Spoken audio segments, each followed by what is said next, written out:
Thirdway Alliance party leader Ekuru Aukot joined the list of presidential aspirants disqualified from the race for failing to meet the IEBC requirements. Aukot failed to furnish the electoral body with the requisite ID copies and signatures from his supporters. Two other independent candidates, George Munyottah's and Peter Kingori's applications, were also rejected for not meeting the minimum requirements. Moments after Azimio la Umoja One Kenya Party candidate Raila Odinga and his running mate Martha Karua were cleared by IEBC to vie for the presidency in the August 9th polls, it was the turn for three other presidential aspirants to face the Electoral Commission.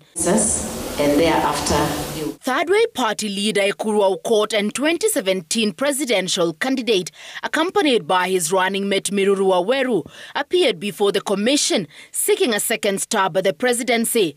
But his dream was cut short by IEBC chairman Wafula Chebukati on grounds that Aukot had failed to provide ID copies of his supporters and also failed to meet the minimum number of signatures from his supporters. My decision is your application is rejected, Mr. Aukot, and that's my decision. Thank you very much. A decision that Aukot challenged, arguing that the provision to furnish the commission with ID copies of his supporters was an expensive affair and unconstitutional. The IEBC has so far verified supporters to propose constitutional amendments without the identification documents. Why is there a higher threshold for 48,000 supporters to a presidential aspirant than supporters to the said proposed referendum? The issue of Regulation 18, which provide for supporters and IDs to be attached, is a legal requirement.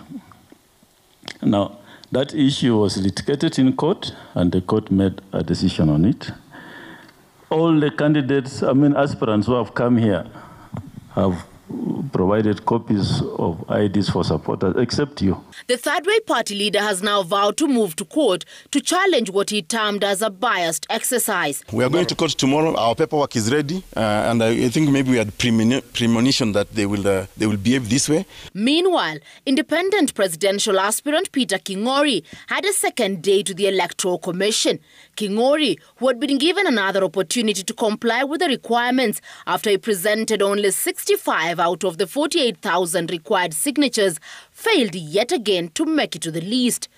George Munyottah, another independent presidential aspirant, also appeared before the commission, but his application was rejected after he failed to meet the minimum number of supporters' IDs and signatures.